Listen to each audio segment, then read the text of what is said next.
Olá, começamos agora mais um Frente a Frente e hoje aqui comigo a entrevista é com o cientista político Emerson Oliveira do Nascimento, que coordenou a realização do seminário Homicídios do Nordeste, ocorrido nos dias 13 e 14 deste mês no auditório lá da UFAL. Este evento reuniu pesquisadores e especialistas no tema com a participação do conceituado ouvidor de Polícia do Estado de São Paulo, Benedito Domingos Mariano.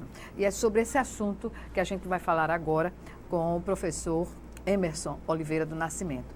Professor, inicialmente, que balanço o senhor faz desse evento, que a finalidade dele foi propor políticas públicas, para a segurança na região?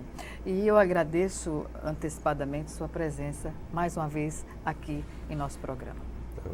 Bom, eu que agradeço a oportunidade e o convite para discutir essas questões aqui. Bom, o evento foi, como você falou, aconteceu na semana passada, nos dias 13 e 14. Foi um evento curto, mas assim, intenso, Ao longo do período a gente teve 2 conferências principais, algumas mesas redondas que integraram alguns pesquisadores da região Nordeste e de outras regiões do Brasil também, Bom, o evento foi uma iniciativa do Laboratório de Estudos de Segurança Pública, que eu coordeno, junto ao Instituto de Ciências Sociais da Universidade Federal de Alagoas, mas foi realizado também graças ao patrocínio e à cooperação da Fundação de Amparo à Pesquisa do Estado, da FAPEAL, e da própria Universidade Federal de Alagoas também, tanto na concessão de espaço quanto na promoção de algumas de facilitações em relação à realização do evento. Bom, eu já venho me dedicando há algum tempo à área de segurança pública e nesse recorte especialmente às questões relacionadas a políticas de segurança para o combate e a redução da taxa de homicídios, O meu recorte é especialmente Alagoas, mas minha proposta foi criar uma grande reunião, de pesquisadores que levassem em questão uma reflexão maior sobre a dinâmica da criminalidade e dos homicídios na região Nordeste como um todo, Então, ao longo desse período, a gente trouxe pesquisadores de outras regiões do Nordeste que pudessem pintar uma espécie de painel da situação e da dinâmica dos homicídios nessas variadas capitais e estados, Bom, a propósito um pouco foi problematizar isso e também levar esse pessoal a refletir sobre possibilidades e oportunidades ou enfim, arranjos de saídas para essa situação, para essa superação desse problema. E nesse sentido, a gente tem os dados aqui que colocam Alagoas como um dos estados mais violentos da região em termos de homicídios, E o fato de ter sido realizado aqui, pela primeira vez, foi realizada aqui essa reunião, esse seminário, isso é propositivo também, foi um seminário propositivo. Ao final do seminário, se elaborou algum documento ou as questões estão sendo ainda avaliadas pelo conjunto da comunidade científica? Estão sendo, as questões ainda estão sendo avaliadas. O nosso propósito não era a publicação ou a gerar algum documento oficial ou uma diretriz, não. A nossa proposta era exatamente ampliar o debate e convidar tanto a comunidade acadêmica como a sociedade civil de maneira geral ou as próprias instituições militares, O evento era público e foi aberto para todas essas pessoas. A gente teve tanto a presença de estudantes quanto a presença de policiais militares, tanto da Polícia Civil quanto da Polícia Militar, ou seja, a ideia era ampliar esse debate. Mas é propositivo também. É propositivo. Na medida em que se tem as pessoas que trabalham com essa temática, isso induz a uma proposição, sobre a problemática, Naquele momento, quando a gente pensou o seminário, a gente não pensou nele numa perspectiva seriada. Em nenhum momento a gente teve essa ideia. Mas é curioso como, com o passar dos dias, as questões têm sido sempre isso. Vai ter de novo, é o primeiro. Manter, porque assim, o fato de ser em Alagoas também, para nós, tinha uma posição especial.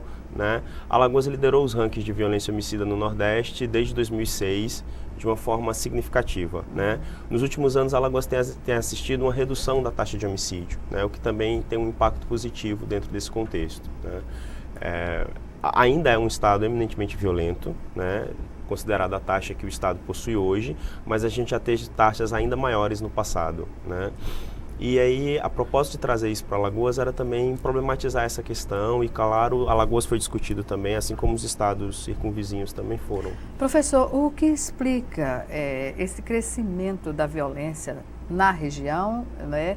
E quais seriam as causas maiores dessa violência que encaminha para o homicídio? Olha, os homicídios, o fenômeno do homicídio, ele é um fenômeno multicausal, né? A gente tem múltiplas causas. É difícil... Mas tem condicionantes também, Tem condicionantes. É difícil estabelecer uma causa uníssona específica, né? Assim como também é um fenômeno que tem contingências, tem sazonalidades, tem especificidades, né? É tão difícil, às vezes, traçar uma política eficiente de controle da criminalidade porque as políticas não funcionam como um kit de festa, né? Assim, que você sai aplicando a todos os estados. Às vezes é preciso conhecer as especificidades e realidades muito diferentes, né? É claro que existem alguns ingredientes que são bem eficientes, né? E tanto no Brasil quanto no resto do mundo deu certo quando se integrou, utilizou esses ingredientes, esses elementos. Mas, apesar disso, há especificidades muito significativas entre os estados que precisam ser levadas em conta. Por exemplo? Por exemplo, o que a gente tem assistido nos últimos tempos, e aí isso era um dos motes do seminário, era refletir sobre o crescimento da taxa de homicídios no Nordeste, né?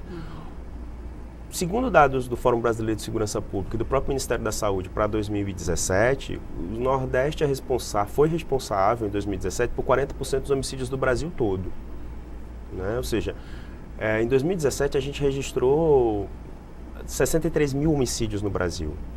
Desses, né? 40%? Desses, 40% estão no Nordeste. Né? Dentre as 10 capitais, os 10 estados mais violentos do Brasil, 6 são da região Nordeste. A condição social também influi nesse sentido? Depende de como a gente pensar isso. Durante muito tempo, a gente se associou de uma forma um tanto mecânica e simplista a relação entre desigualdade e violência, né? Como se a desigualdade por si gerasse violência. E aí, é claro que isso tem um efeito negativo, que é a associação do sujeito pobre como se ele fosse um potencial sujeito violento, o que não é uma verdade. Por outro lado, é evidente para qualquer pessoa da cidade que a violência em geral está concentrada nos bairros mais violentos. Desculpa, nos bairros mais pobres da cidade, mais periféricos. Onde não há a presença do Estado. Exato. O que a gente precisa refletir sobre isso não é que há uma relação mecânica entre pobreza e violência, né? Mas é que muitas vezes a pobreza e a precariedade dessas condições está muitas vezes associado a níveis mais baixos de controle social, né? Há condições, há terrenos mais férteis para a proliferação do mercado de drogas ilícitas, que de alguma forma promovem e geram violência, né? Ou seja, não é que a pobreza e a desigualdade geram violência, sabe? Alguns países no mundo são muito mais pobres do que nós, não têm taxas de violência como nós temos. Mesmo na região Nordeste, um estado como o Piauí, por exemplo, que tem indicadores sociais ainda mais negativos do que o nosso, não atinge as mesmas estatísticas de violência como nós atingimos. Ou seja, existem dinâmicas com homicídios. Então, existem dinâmicas que são muito próprias aos territórios, muito próprias aos estados. O nosso propósito era problematizar um pouco isso, sabe? Chamar a atenção um pouco para isso. Então, ao longo desse período, o crime mudou também, né? Há transformações em relação às próprias práticas do crime. Alagoas é conhecido como um território violento, né? A própria literatura, o cinema, enfim, há uma representação da Alagoas como um território violento. O que eu consigo perceber ao longo desse período é que há transformações também em torno dessa violência, né? Aquilo que marcava a violência da década de 50 não é a violência contemporânea, né? Se a gente, sei lá, for ler os jornais da década de 50, né, ou faz qualquer pesquisa histórica ao torno da década de 50, a caracterização da violência em Alagoas é o crime político, né? É a violência de mando, é a pistolagem, né? Não é essa violência hoje que extermina centenas de jovens na capital e no interior, na região metropolitana. É outro tipo de violência. Que outro tipo de violência? É uma violência urbana, caracterizada sobretudo a partir do processo de urbanização da cidade. Desordenada a partir da década de 80. Né? Alagoas não é desde sempre violento. Embora a gente venda muito essa imagem de uma Alagoas eminentemente violenta, há práticas diferentes de violência ao longo desse período, né? E há uma transformação significativa da violência do final dos anos 90 para o início do novo século. Então, Alagoas começa a crescer de forma exponencial a violência homicida né, relacionada à criminalidade urbana no final da década de 90. Que não é um período à toa. Se a gente for visitar os indicadores... foi determinante na avaliação científica? Se a gente visitar os indicadores econômicos do Estado no final da década de 90, a gente vai conseguir perceber que é uma falência generalizada do Estado. Essa crise, essa falência generalizada do Estado, esgarçou completamente o tecido social, leva a uma crise generalizada das relações, que eu acho que explode... Inclusive política, né, na época. Que eu acho que explode que vem com essa explosão de homicídios no final da década de 90. E daí do final da década de 90 até mais ou menos 2010, esse crescimento em Alagoas é exponencial e a gente passa a liderar o ranking no Brasil inteiro. De homicídios, né? Pela primeira vez a gente começa a sofrer uma redução dos homicídios a partir de 2012 com a implantação do Brasil Mais Seguro, né? Sobre o Brasil Mais Seguro, qual é a avaliação que a comunidade científica tem da aplicação desse projeto, não é, que foi colocado, que teve Alagoas como um piloto na sua aplicação? Olha, posso falar, deixa eu ver. O Brasil Mais Seguro, eu acho que tem elementos positivos e tem alguns elementos não tão positivos assim. Por exemplo, de 2012, da implantação do Brasil Mais Seguro, até mais ou menos 2014, 2015, Alagoas registrou uma queda substancial da taxa de homicídios, alguma coisa quase em torno de 23%, 24%. Hoje, a taxa de Alagoas gira em torno mais ou menos, eu acho que de 53 a 56 homicídios por 100 mil habitantes, certo? Mais precisamente 56,9 homicídios por 100 mil habitantes. Isso ainda é muito alto. Altíssimo. Né? Considere que a Organização das Nações Unidas e a própria OMC acha que 10 homicídios acima de 100 mil habitantes é epidêmico. Nossa, a gente tem 5 vezes, a gente tem quase 6 vezes isso. Né? Em 2010, 2011, a gente atingiu alguma coisa como 110 por 100 mil habitantes. É uma situação estratosférica e absurda. Absurda. Que é o que leva a essa situação de implantação, digamos assim, pioneira, digamos assim, do Programa Brasil Mais Seguro e aqui em Alagoas. Essa redução foi significativa durante esse período, sobretudo entre 2012 e 2015. Só que de 16 a 17, 17 a 18, a gente já consegue perceber muito suave tendência de crescimento. Né? A gente já tem um crescimento de 15 para 16 de alguma coisa como quase 3% da taxa de homicídio. É um pequeno crescimento? Mas é um pequeno crescimento que revela que a redução do período anterior não é tão substancial e tão sólida desse jeito. Ou seja, a gente precisa ter uma certa preocupação e um certo cuidado com isso, sabe? Mas é um tema político, não deixa de ser um tema político e urgente, porque esses indicadores, professor, nos faz imaginar que estamos quase numa barbárie, né? Sim. Estamos numa situação de barbárie. No Brasil, de maneira geral, em Alagoas também. Né? Apesar da redução da taxa, a gente está numa situação de barbárie. O problema maior também junto disso é a naturalização dessa violência. Né? A gente começa a se acostumar com ela. Pois é. E a gente começa a se acostumar com ela porque ela não atinge a todo mundo da mesma forma. Né? A gente fala nas taxas... Qual é o recorte que se faz das maiores vítimas dessa violência? A gente fala na violência homicida. Isso. A gente fala na violência como se fosse um fenômeno que atingisse a todos, mas não é um fenômeno que atinge a todo mundo. De fato. Né? É um fenômeno que atinge recortes da população muito específicos. Em Alagoas não é muito diferente do resto do Brasil, não. A caracterização é a mesma. Quem é a principal vítima de homicídio no Brasil? Jovens, entre 15 e 29 anos de idade, pobres, negros, moradores da periferia da cidade. Essa é a principal vítima. Né? Como essa população é basicamente invisível, tanto aos olhos do poder público quanto da sociedade de maneira geral, a proporção que os homicídios avançam sobre essa população, parece que a sociedade segue meio que indiferente à situação. À realidade, não é? Professor, nós vamos chamar agora o nosso primeiro intervalo e voltamos em 1 minuto para ainda a discussão dessa questão que não para por aqui, não é? Que há necessidade, inclusive, de se discutir mais no âmbito tanto acadêmico quanto político e de gestão pública. Voltamos em 1 minuto.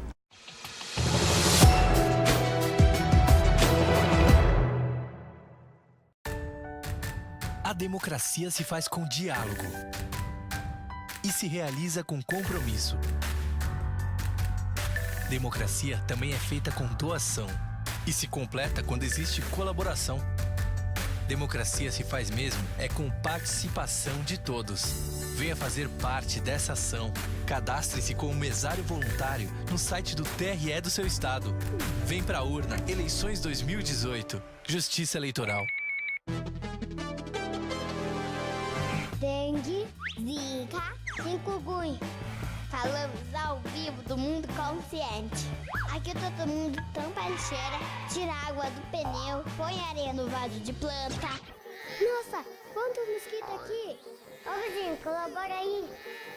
Por que você ajuda a mudar? Porque eu quero um mundo consciente. E você?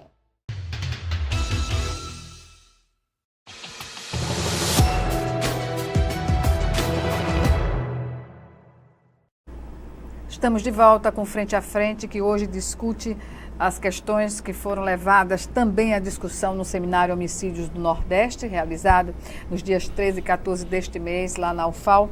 E quem coordenou esse seminário foi o professor e cientista político Emerson Oliveira do Nascimento, que está aqui conosco hoje no Frente a Frente. Professor, essa questão da violência, e sobretudo da violência homicida, é uma realidade no país, não é de agora. E quantos governos passaram em todas as esferas, não é? E que não se consegue dar uma prioridade às causas dessa situação. A discussão desse tema urge ser canalizado, digamos assim, para uma pactuação da sociedade, do governo, dos governos, melhor dizendo, não é? No sentido de realmente buscar as saídas para essa realidade? Olha, eu acho que sim, né? Imagina, a gente voltou à democracia em 88, mas, por exemplo, algo básico e fundamental do Estado de Direito, que é a garantia à vida, a gente não garante, né? Ou seja, a gente não garante a vida, sobretudo de parcelas mais vulneráveis da população brasileira, né? Isso eu acho que é problemático e sintomático da fragilidade das nossas instituições, da própria fragilidade da democracia. Nenhuma democracia no mundo consegue conviver com uma taxa de homicídio que gira em torno de 26, 27 por 100 mil habitantes. É muita insegurança. Né? É muita insegurança, é muita violência, né? E aí que a gente não está falando de outras tantas formas de crime, a gente está falando pura e exclusivamente dos crimes de homicídio, dada a gravosidade e a importância que o tema tem. Mas é óbvio que essa ideia de uma pactuação em torno da redução dos homicídios já foi falado, já foi dito várias vezes por vários especialistas no cenário nacional e internacional do quanto isso era urgente e emergencial no Brasil, né, de maneira geral. Até porque a população atingida é o futuro da nação, não é? São jovens. Exato, mas são parcelas dos jovens que são invisíveis, como a gente estava falando. Que estão à margem, assim, dessa sociedade. Né? Ou seja, é essa população que é mais vitimada por homicídio. Né? Não sou eu, não sou você, ou seja, não somos nós. Ou seja, é uma população maior que, enfim, que está à deriva em relação à segurança que o Estado do Direito pode promover a essas pessoas. Como a comunidade científica pode sensibilizar o poder público? Porque há reconhecer essa realidade e, de fato, procurar saídas. O momento hoje que estamos vivendo é um momento político, eu acredito, bem favorável a essa discussão. Não é? E não é à toa que vocês realizaram às vésperas de uma eleição, não é? Exato, a gente também tinha esse interesse do ponto de vista da localização da data do evento, de também trazer à tona esse ponto. É curioso a gente observar que mesmo no momento como agora, onde a gente está às vésperas das eleições presidenciais, o tema da segurança é um tema recorrente nos debates, é muito presente, né? Mas se a gente for visitar a pauta, né, ou a plataforma política dos candidatos, há muito do mesmo, de maneira geral. Ou seja, em nenhum momento esse problema está sendo atacado de forma específica. É uma proposta genérica para todos os candidatos, não é? Exato. Salvo algumas exceções. Né? Exato. A gente não tem investido em políticas que sejam mais eficientes do ponto de vista da sustentabilidade, que possam de fato gerar uma redução da taxa a médio e longo prazo. A gente tem trabalhado quase sempre de maneira emergencial, haja visto tanto o que acontece em Alagoas, ou mesmo como exemplo no Rio de Janeiro, a partir de medidas emergenciais de ocupação e de repressão. né? Gerando mais violência. Gerando mais violência, exato. Gerando mais violência e uma sensação de insegurança ainda maior por parte do cidadão, né? É quase como se, na verdade, se governasse em prol disso e não contra isso, sobre alguns aspectos, né? Por exemplo, quando a gente está falando dos homicídios de maneira geral e das possibilidades de redução disso, quase não temos investidas mais coordenadas ou mais fortes nas políticas de prevenção à violência. Em geral, a gente trabalha em cima de políticas repressivas e não preventivas. Né? As políticas repressivas, elas têm um efeito? Tem. É claro que elas têm um efeito. Né? Você está botando policiamento para fazer gente para fazer policiamento ostensivo nas áreas mais vulneráveis que concentram as maiores taxas de homicídio da cidade. É óbvio que isso, a curto prazo, causa um impacto positivo e gera números, gera saldos positivos, né, para a gestão de Estado de maneira geral. Agora, isso não gera sustentabilidade, ou seja, o crime é capaz de se transformar, o crime é capaz de se deslocar, o crime é capaz de se... Entendeu? O exemplo mais, digamos assim, visível dessa realidade é justamente a permanência aqui das forças que compuseram o Brasil mais seguro. Nesse período houve uma queda nos números da violência em geral, como também dos homicídios. E basta sair para que a situação tome outra proporção. Eu até estava falando outro dia o quanto eu acho que é importante ao longo desse processo. Duas coisas são muito importantes. Uma é uma transformação que eu acho do ponto de vista cognitivo.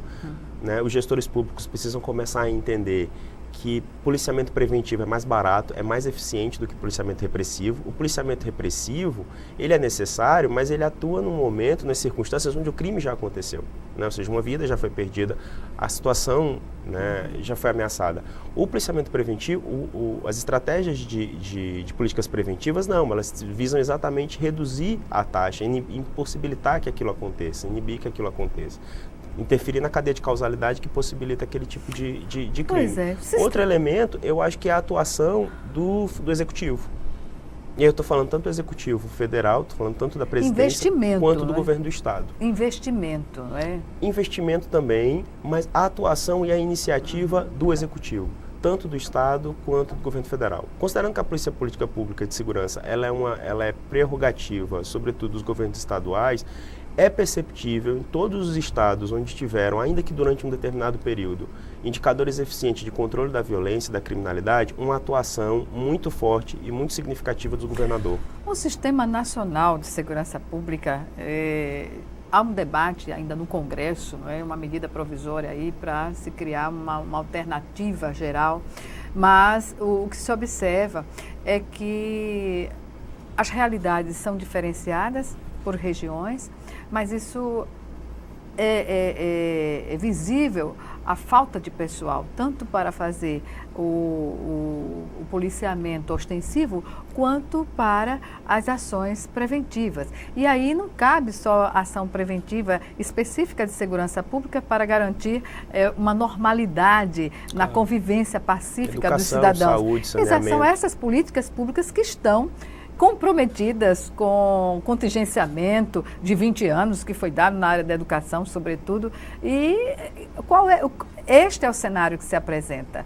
E como contrapor a essa situação? A gente tem também essas limitações, né? Por exemplo, mesmo para alguns estados pequenos como Alagoas, que tem uma receita líquida muito pequena, empreender uma política de contenção dos homicídios é muito difícil. Por conta própria é muito difícil.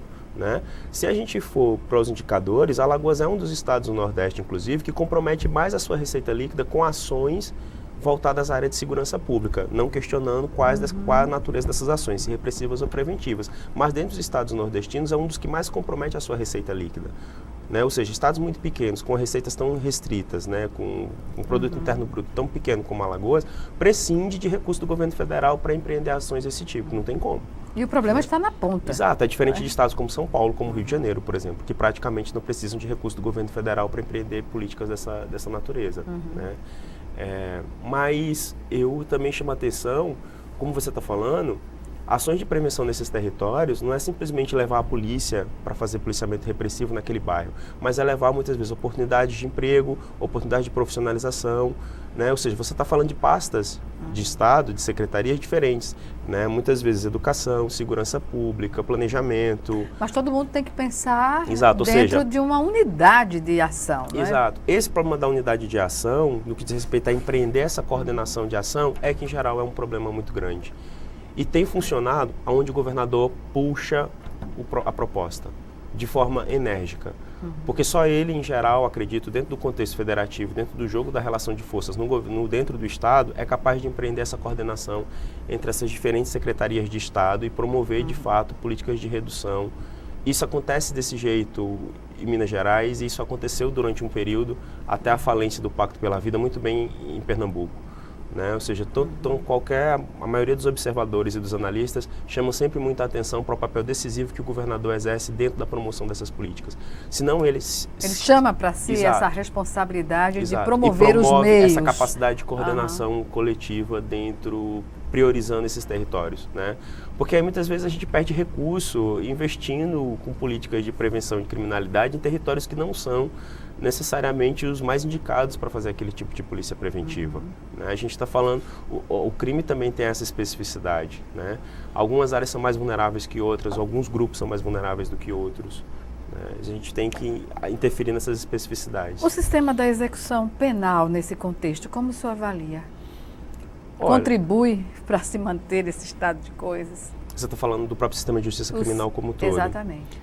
Você tem uma coisa que é curiosa no Brasil em relação aos homicídios, que a gente fala dos homicídios, do quão terrível que é o problema. A gente conhece as especificidades configuracionais dos homicídios, né? Ou seja, aonde acontecem, quem vitima, qual horário, qual local, né? Os dados da Secretaria de Segurança são ricos e muito precisos nesse aspecto, mas, por exemplo, a gente pouco sabe sobre as motivações por trás dos homicídios. E aí não é uma questão de Alagoas, é uma questão do Brasil de maneira geral. É uma cultura ou o que é? Ou é intencional? É resultado da taxa de impunidade no país. Né? Qual que seria o grande, digamos assim, onde é que nós pesquisadores íamos encontrar dados ricos para identificar padrões de motivação de crime de homicídio? Nos inquéritos policiais. Que são mal elaborados em sua grande parte ou não?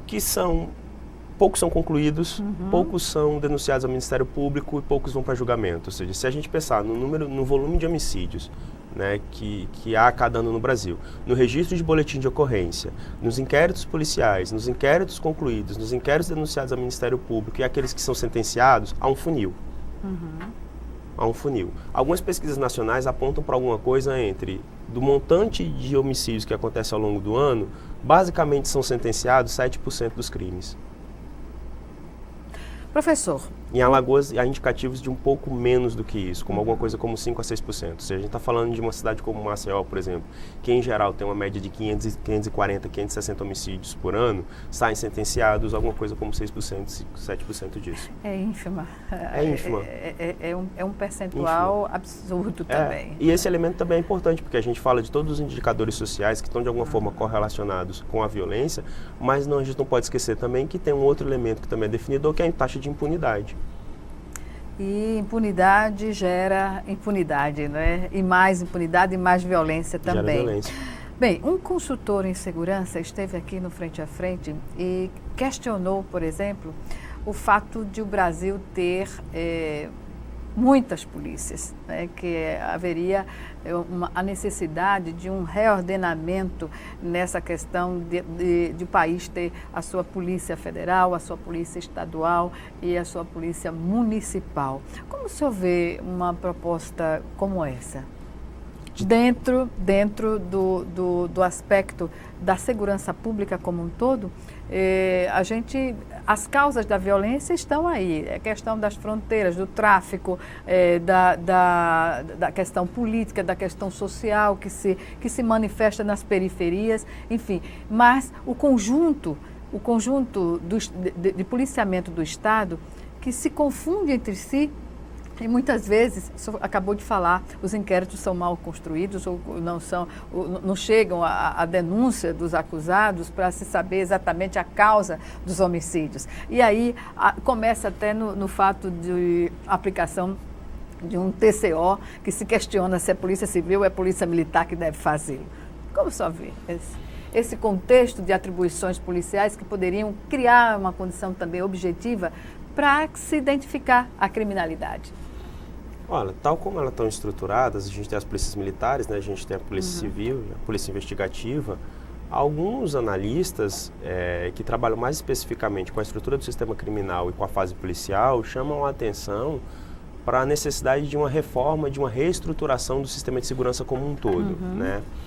Bom, a possibilidade disso acontecer eu acho muito remota, né? Acredito que seria muito positiva, mas assim, se a gente não fez na Constituinte de 88, a probabilidade de fazer isso aqui para frente é ainda mais remota. Então, é óbvio que a incompletude do que alguns autores chamam de ciclo completo de polícia, né, que seria a mesma força policial acompanhar o processo ao longo todo e não ter essa quebra entre a polícia militar e a polícia civil, é visto a exemplo de alguns países, né, que não tem essa caracterização, essa distinção entre as forças policiais, está muito relacionado à nossa própria história política, o período de exceção, consideram que isso é um dos ingredientes que dificulta ainda mais o trânsito e a investigação dos homicídios no Brasil. Bom, é difícil conjecturar hipóteses contrafactuais sobre isso, porque eu acho que a própria probabilidade da gente redefinir esse cenário é muito difícil, é muito remota. Né? E quais são as expectativas que se colocam, digamos, a partir de uma avaliação do seminário, um balanço que se pode fazer dessa discussão, professor? Olha, de maneira geral, a gente discutiu esses cenários, a gente chamou a atenção para essa caracterização de maneira geral, né? O que é que tem caracterizado os homicídios de maneira geral, tanto na região Nordeste quanto no Brasil como um todo. É curioso observar que a gente percebe um movimento das regiões de maneira geral, né? Enquanto no Sudeste os homicídios têm sofrido uma queda significativa, no Nordeste eles cresceram, né? E a situação é tão complexa porque, ainda que a gente fale de indicadores sociais e da relevância que os indicadores sociais ou da correlação que ele tem com os homicídios, a nossa situação em termos socioeconômicos hoje na região Nordeste é melhor do que fora 10 anos atrás. Quer dizer, há uma contradição na lógica, né? Poderia estar, essa taxa de homicídios poderia ser menor, se a gente for levar em conta o desenvolvimento da região.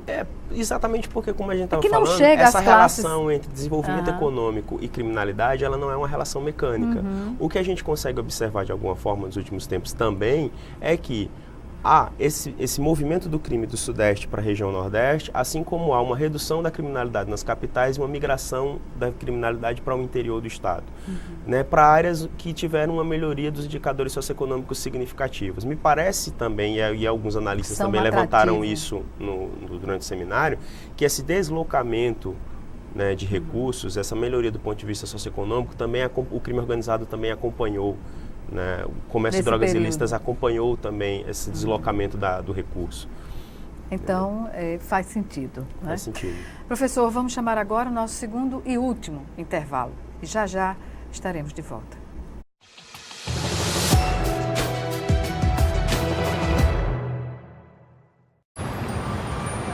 Quando fiquei sabendo que tinha tuberculose, imaginei, é o fim. Mas logo descobri, tuberculose tem cura. Se parar o tratamento, a doença pode voltar, mais forte.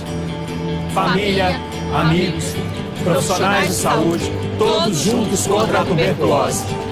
É bom saber que eu não estou sozinho. Em caso de tosse por mais de 3 semanas, procure uma unidade de saúde. Pode ser tuberculose e o tratamento precisa ser feito até o fim. Quando aquele seu amigo namorador teve a primeira filha, você falou que ele passou de consumidor a fornecedor? Já aproveitou o ônibus lotado para se aproveitar da passageira? Já falou, prendam suas cabras que meu bode tá solto? Pode parar. Isso incentiva o machismo e a violência sexual. A gente só muda a cultura do estupro mudando o nosso modo de ver o mundo. Machismo. Já passou da hora.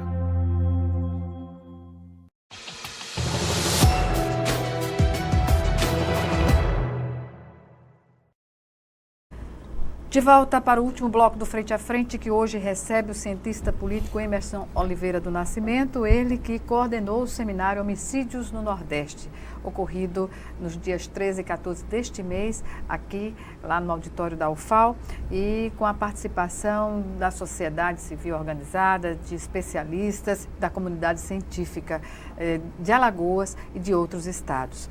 Professor, qual é o recorte mais significativo quanto a essa questão dos homicídios no Brasil? Olha, o recorte mais significativo são dois eixos. Um é a juventude, né? A gente empreende praticamente um extermínio de jovens, e outro é o recorte étnico. A maior parte desses jovens mortos, assassinados, são pretos e pardos, né? São negros, na sua grande maioria. E a gente está falando não só de Alagoas, como está falando do Brasil de maneira geral, né? Se a gente comparar em termos de Brasil, praticamente para cada homicídio de jovem branco, a gente tem 2,5 homicídios de jovens negros. A gente tem 2 vezes e meia a mais homicídios de jovens negros do que de jovens brancos. Isso é muito sério, né? Porque isso chama a atenção para uma dimensão, me parece, e aí há um ciclo de desvantagem sobre essa população, né? Porque se a gente for ver os indicadores, por exemplo, e os números e as taxas do sistema prisional brasileiro, a maior parte de jovens aprisionados é de jovens negros, né? Ou seja, não são os jovens negros que cometem mais crimes. A gente tem que chamar a atenção também de que forma o racismo que permeia as relações sociais no Brasil também faz a diferença dentro do próprio sistema de segurança pública, né? A gente tem que começar a chamar a atenção para a dimensão, para uma coisa que o próprio movimento negro já chama, que é a prática de racismo institucional, né?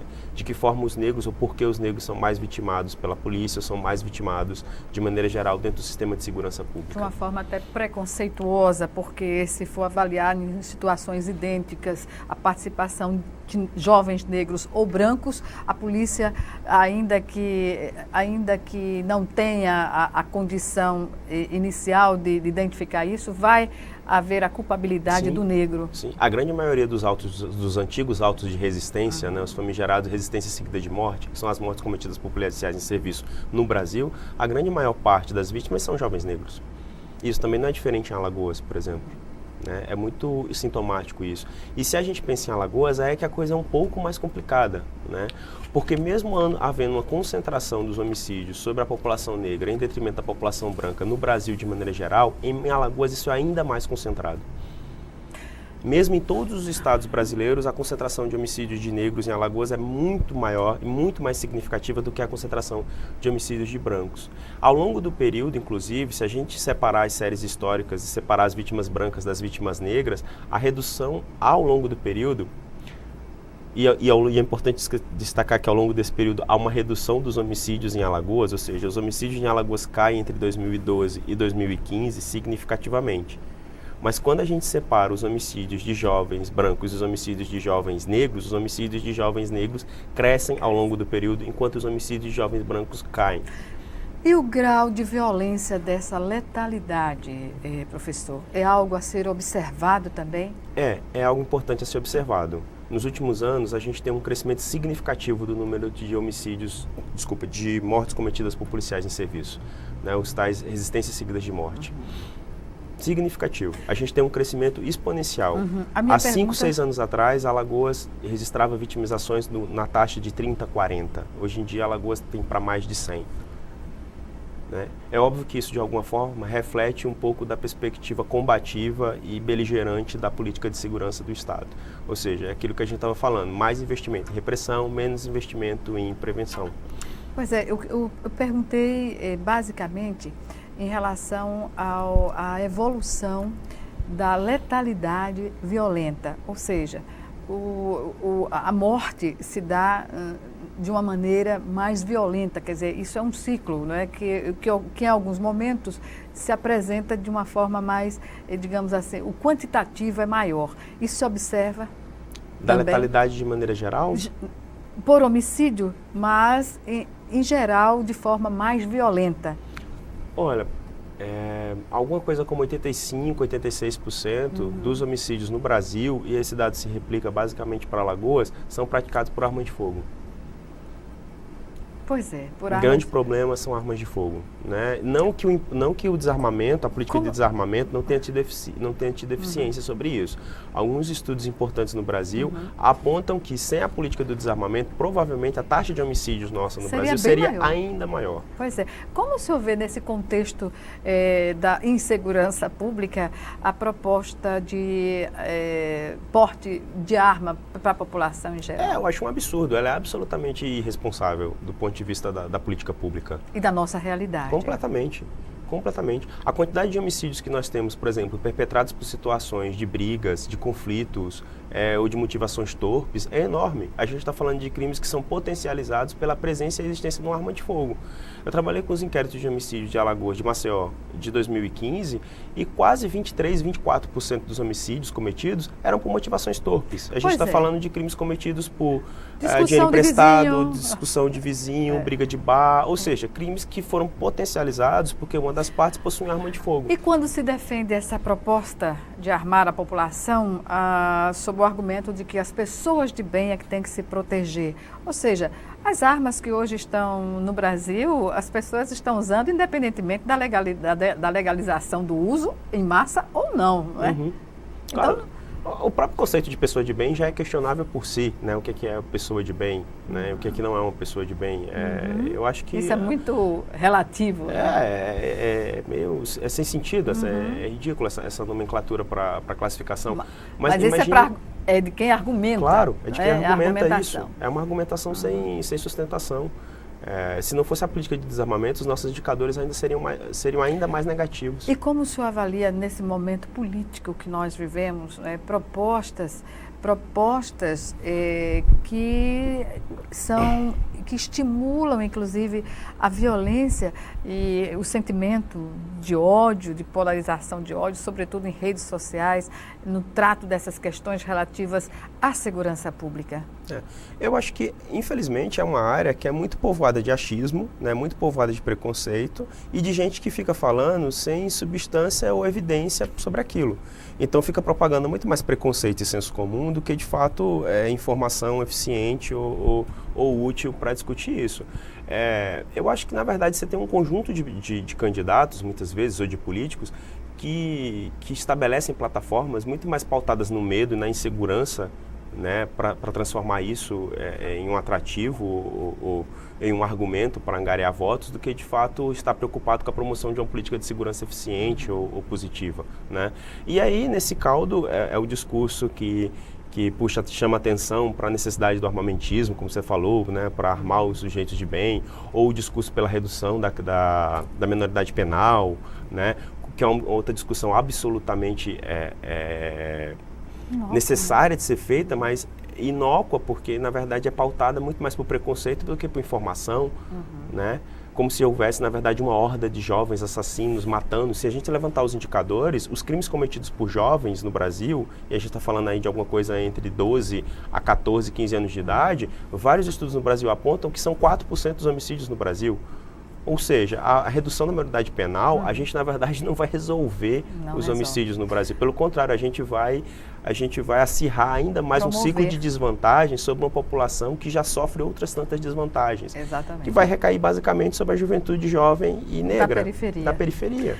Professor, a gente tem 2 minutos finais aqui no programa e 1 minuto ou 2 minutos, como o senhor queira, como a gente pode entender uma discussão como essa, riquíssima, que houve nesse seminário, com proposições, né? Porque estava a discussão no campo das ideias, mas pautadas pela realidade, pelo conhecimento científico. E Estado e comunidade científica andando juntos dá um resultado muito melhor para a sociedade. O que dizer dos governos beberem na fonte da comunidade científica, da academia, para tentar resolver essas questões? Olha, esse ponto é interessante porque aonde a coisa deu certo, seguiu esse caminho, né? Ninguém está falando de reinventar a roda, né? O que é importante é a gente entrar na discussão e colocar as coisas no trilho certo, digamos assim, né? Aonde as coisas deram certo, seja aqui no Brasil, seja na Colômbia, seja em outros países, né? A coisa deu certo quando, primeiro, aquilo que a gente estava falando, o governo estadual toma força, né, toma de vigor essa proposta. 2, a gente substitui repressão por ações de inteligência, né? E aí eu reforço, não que as ações repressivas não sejam importantes, em determinadas situações elas são, mas ações de inteligência são ainda mais significativas, elas são ainda mais eficientes do ponto de vista da redução a médio e longo prazo, e políticas preventivas. Né? Um terceiro ponto é a necessidade de promoção de políticas preventivas que são mais eficientes, são mais significativas. E um quarto é exatamente essa parceria com a universidade. Onde a coisa deu certo, há uma parceria significativa com a universidade. Né? Exatamente, a universidade eu acho que entra aí nessa discussão muito mais como uma parceira na promoção e desmistificação de alguns mitos, né? De tentar trazer luz para o debate e tirar a discussão de um nível rasteiro, de senso comum, né? Que em geral é o que predomina, infelizmente, na discussão sobre segurança pública. Coragem, né? E determinação. Professor Emerson Oliveira do Nascimento, eu agradeço aqui a sua participação, a sua colaboração no entendimento de uma questão de tamanha importância para todos nós. Obrigada e até uma próxima oportunidade. Obrigado. Obrigada a você também que nos assistiu e até o nosso próximo encontro, aqui, frente a frente, também com você.